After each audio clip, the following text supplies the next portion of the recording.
আল্লাহ রাসূল সাল্লাল্লাহু আলাইহি ওয়াসাল্লাম হযরত হুসাইন রাদিয়াল্লাহু তাআলা কে দেখে সবসময় বলতেন, হুসাইন আমার, আমি হুসাইনের। যে ব্যক্তি হুসাইনকে ভালোবাসলো সে আমি রসুলকে ভালোবাসলো, যে ব্যক্তি হুসাইনকে কষ্ট দিল সে আমি রসুলকে কষ্ট দিল। আল্লাহ রাসূল সাল্লাল্লাহু আলাইহি ওয়াসাল্লাম হযরতে ইমাম হুসাইন, ইমাম হাসান, এই দুই ভাইয়ের জন্য তিনি অনেক অনেক দোয়া করেছেন। তাদের জন্য, দুই ভাইয়ের জন্য দোয়া করেছেন। ইমাম হুসাইন রাদিয়াল্লাহু তাআলা আন কারবালার ময়দানে শাহাদাত বরণ করবে। হযরত জিবরাইল আলাইহিস সালাতু ওয়াস সালাম মৃত্যুর আগে রাসূলকে জানিয়েছেন।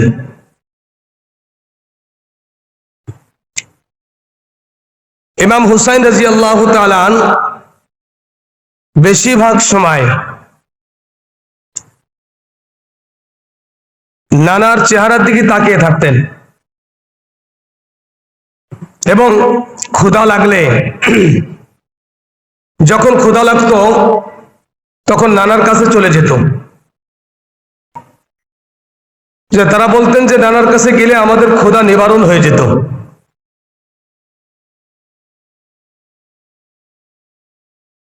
আল্লাহু তাআলা কারবালার ময়দানে শাহাদাত বরণ করবে, এটা হুসাইন রাদিয়াল্লাহু তাআলা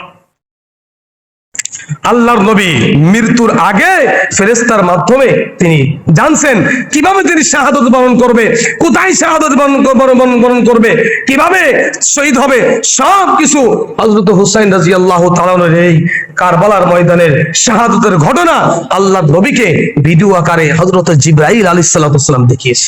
এইভাবে কাজটা হবে, এইভাবে হবে। ইয়াজিদের বাহিনী ইমাম হুসাইন রাদিয়াল্লাহু তাআলা শুক্রবারের দিন, ইমাম হুসাইন রাদিয়াল্লাহু তাআলা আমরা সকলে জানি, যখন হযরতে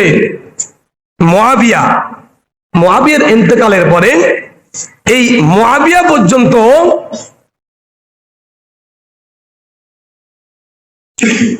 গণতন্ত্র ছিল।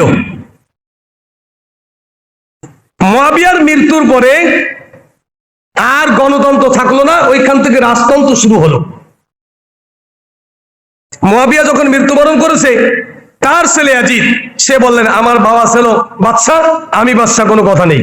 আমার বাবা ছিল খলিফা, আমি হলাম খলিফা, সবাই আমার কাছে বায়াত গ্রহণ করো, আমাকে তোমরা নেতা মানো, আমি ছাড়া আর কেউ নেতা নেই। সবাই মানে হুসাইনকে, আর ইয়াজিদ নিজেকে নেতা মানুষের কাছে প্রচার প্রসার করে। এই হলো দ্বন্দ্ব চেয়ার নিয়ে, দ্বন্দ্বটা হলো চেয়ার নিয়ে। সমস্ত মানুষ, মুসলমানরা হুসাইনকে চায়, আর কিছু সংখ্যক মানুষ ইয়াজিদকে চায়, কারণ ইয়াজিদের তো কিছু লোক আছে। ইমাম হুসাইন রাদিয়াল্লাহু তাআলা তিনি তিনার হাতে হাত রেখে মদিনার যত মুসলমান ছিল সবাই বায়াত গ্রহণ করছে। বায়াত মানে তাকে নেতা গ্রহণ করে নিছে, সে আমাদের নেতা, এটা গ্রহণ করে নিছে সবাই। কিন্তু ইয়াজিদ বাহিনী তারা এটাকে কি করে নাই, মেনে নেয় নাই। শেষ পর্যন্ত ইমাম হুসাইন রাদিয়াল্লাহু তাআলা তার কাছে চিঠি আসছে, বারবার চিঠি আসছে। এই চিঠির জবাব দেওয়ার জন্য, তিনি তাদের সাহায্য করার জন্য তিনি তখন ৭২ জন লোক নিয়ে, অথবা ৭৪ জন, এরকম ইতিহাসের ভিতরে ৭২ বা ৭৪ জন লোক, তার ভিতরে মহিলাও আছে, শিশু আছে, এদেরকে নিয়ে মদিনার থেকে এরকম ভাবে ইরাকের দিকে রওনা দিলেন। ইরাকের যেই তুরাক নদী বলা হয়, এই নদীর, ফুরাত নদীর কিনারায় হলো এই কারবালার ময়দান।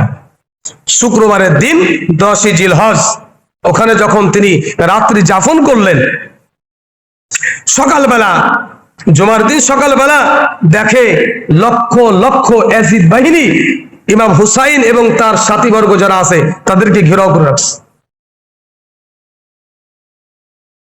এইভাবে ঘেরাও করে রাখার পরে ইমাম হুসাইন রাদিয়াল্লাহু তাআলা তার সমস্ত ছোট বাচ্চা, মহিলা, পুরুষ যারা ছিল, আস্তে আস্তে আস্তে আস্তে করে বলতেছেন, ইমাম হুসাইন রাদিয়াল্লাহু তাআলা বারবার তাদেরকে বলেছেন, আমরা এখানে যুদ্ধ করার জন্য আসি নাই, আমরা আসলে ইসলামকে সমুন্নত করার জন্য। তবে যদি কোনো ব্যক্তি, রাসূল সাল্লাল্লাহু আলাইহি ওয়াসাল্লাম জিহাদের ময়দানে সাহাবীদেরকে পাঠিয়েছেন, নিজেও গিয়েছেন, প্রায় 25টে যুদ্ধের সেনাপতির দায়িত্ব পালন করেছেন বিশ্বনবী।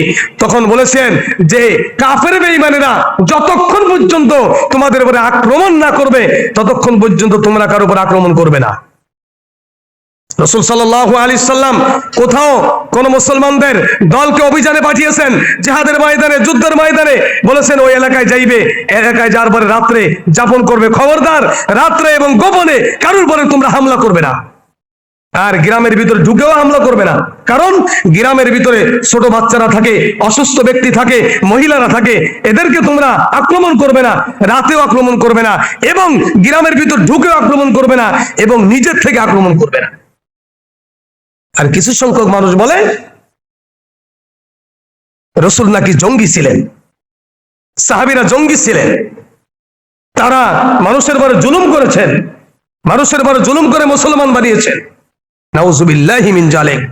অথচ রাসূল সাল্লাল্লাহু আলাইহি ওয়াসাল্লামের ভাষণ, রাসূল সাল্লাল্লাহু আলাইহি ওয়াসাল্লামের উপদেশ হলো, যেখানে তাদেরকে পাঠিয়েছেন তাদেরকে আগে উপদেশ দিয়েছেন, কোন এলাকায় যাওয়ার পরে রাত্রে বেলা আক্রমণ করবে না। রাত্রে বেলা কেন আক্রমণ করবে না? কারণ তোমার প্রতিপক্ষ যে, সে তো তোমার আক্রমণ ঠেকাইতে পারবে না। দ্বিতীয় নম্বর কথা হলো, গ্রামের ভিতরে ঢুকে আক্রমণ করবে না, কারণ তোমাদের টার্গেট হলো পুরুষেরা। তোমাদের টার্গেট কারা? পুরুষেরা। তোমাদের টার্গেট তো মহিলা আর বাচ্চা, অসুস্থ ব্যক্তি না। অতএব তোমরা এই এলাকার ভিতরে ঢুকে, গ্রামের ভিতরে ঢুকে কখনোই তোমরা তাদের সঙ্গে লড়াই করবে না। আমার মেয়ের ছেলে অ্যাক্সিডেন্ট হয়েছে, এক সপ্তাহ আগে জ্বর পাশে গত শনিবার।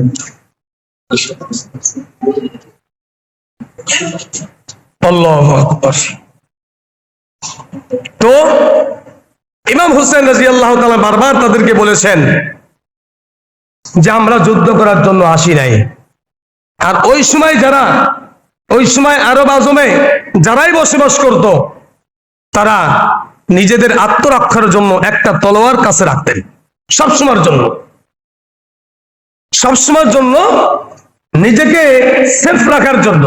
যেরকম এখন বর্তমান জামানায় কিছু ধনাঢ্য ব্যক্তি আছে, তারা সরকারের কাছ থেকে লাইসেন্স করে একটা অস্ত্র রাখে নিজেকে সেফ রাখার জন্য।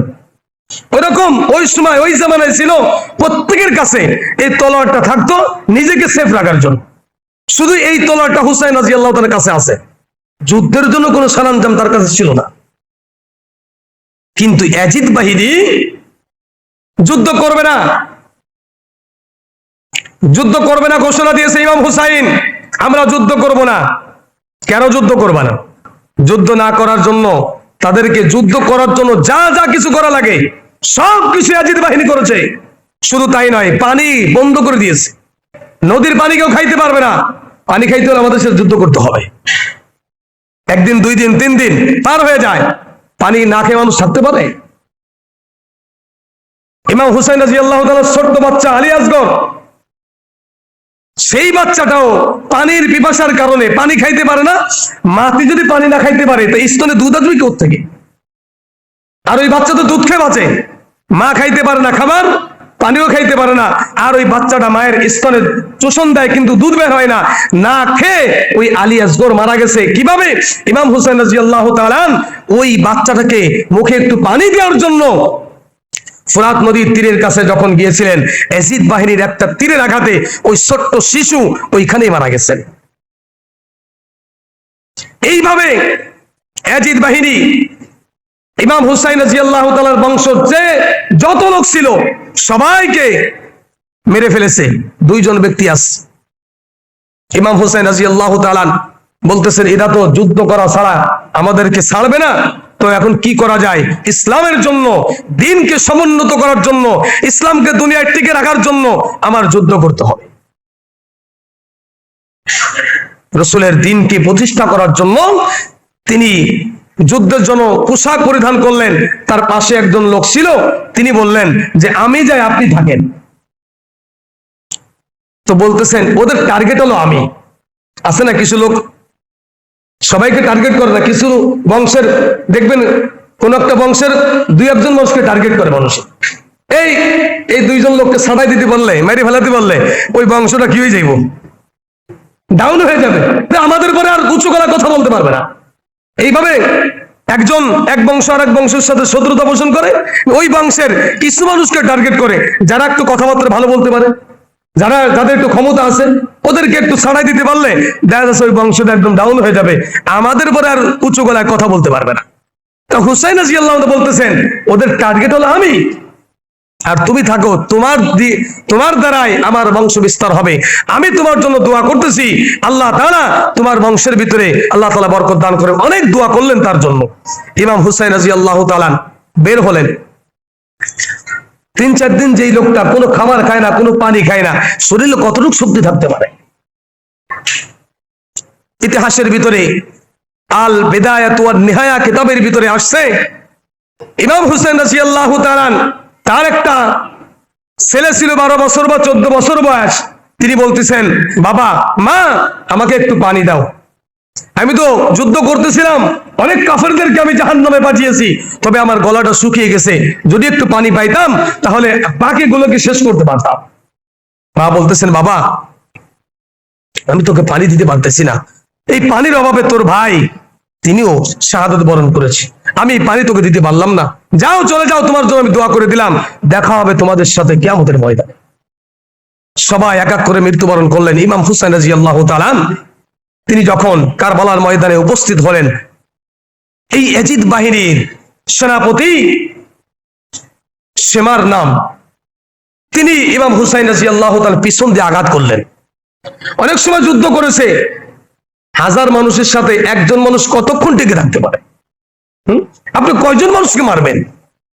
যেখানে লক্ষেরও অধিক মানুষ চতুর্দিক দিয়ে ঘিরে রাখছে, আর মাত্র মানুষ হলো একজন কতটুকু মানুষকে মারতে পারে? 100 মানুষকে মারতে পারে। 100 মানুষকে মারার পর তো সে তার নিজের মরা লাগবে। ইমাম হুসাইন রাদিয়াল্লাহু তাআলা পিছন দিয়ে যখন সীমার আঘাত করলেন, তিনি পড়ে গেলেন মাটিতে পড়ে যাওয়ার পরে ইমাম হুসাইন রাদিয়াল্লাহু তাআলা, কিতাবের ভিতরে আসছে জুমার দিনের সময় ছিল, জুমার দিন একদম নামাজের সময়, তো সীমারকে বললেন, হ্যাঁ সীমার, তুমি তো আমাকে মেরেই ফেলবে, তবে আমার শেষ একটা চাওয়া হলো, আমি মৃত্যুর আগে জুমার 2 রাকাত ফরজ নামাজ আমি আদায় করতে চাই, আমাকে একটু সময় দাও, তবে এই নামাজ 2 রাকাত পড়ার পরে তুমি যা ইচ্ছা তাই করতে পারো, কোনো আমি বাধা দিব না। আমরা ইমাম হুসাইনকে হাই হুসাইন হাই হুসাইন হাই হুসাইন এই বলে খালি স্লোগান দিতে পারি। ইমাম হুসাইন রাদিয়াল্লাহু তাআলা আনহুর শেষ ওসিয়াত হলো যে মৃত্যুর আগ পর্যন্ত তোমরা কখনো নামাজ ছাড়বে না। কই নামাজ নাই, ফজরের নামাজ নাই, সারাদিন হাই হুসাইন বলে বলে নিজের শরীরের রক্ত বের করে কাইটে দেখাই যে ইমাম হুসাইন শাহাদাত নিজের রক্ত বের করে দিয়েছে, আমরাও তার রক্ত বের করে দিলাম। রক্ত বের করলেই কি রক্ত ঋণ শোধ হয়ে যায়? হ্যাঁ, একজন মানুষকে আপনি হত্যা করে ফেলেছেন, সাপোজ একজন মানুষকে আপনি যে কোনো কায়দায় বাড়ি দিচ্ছেন, কোনো কায়দায় সে মারা গেছে, আচ্ছা এই মারার প্রতিশোধ কি আর হবে? আপনি আর একজনকে মেরে ফেললেন, এর প্রতিশোধ হয়ে গেল? হইব? মারলে কি যে লোকটাকে মেরে ফেলছেন ওই লোকটা বেঁচে যাইব? এমন কোন সিস্টেম আছে? না, প্রতিশোধ গ্রহণ করা বা প্রতিশোধ হয় না। আপনি একজনকে মারলেন, আপনি যদি তাকে মেরে ফেলেন তাহলে আপনিও মার্ডার কেসে আসামি হয়ে গেলেন। সে মার্ডার কেসে আসামি ছিল, আপনি তাকে মারলেন, আপনি মার্ডার কেসে আসামি হয়ে গেলেন। তো ইমাম হুসাইন রাদিয়াল্লাহু তাআলা বলতেছেন তার শেষ ওসিয়াত হলো তোমরা আমাকে নামাজ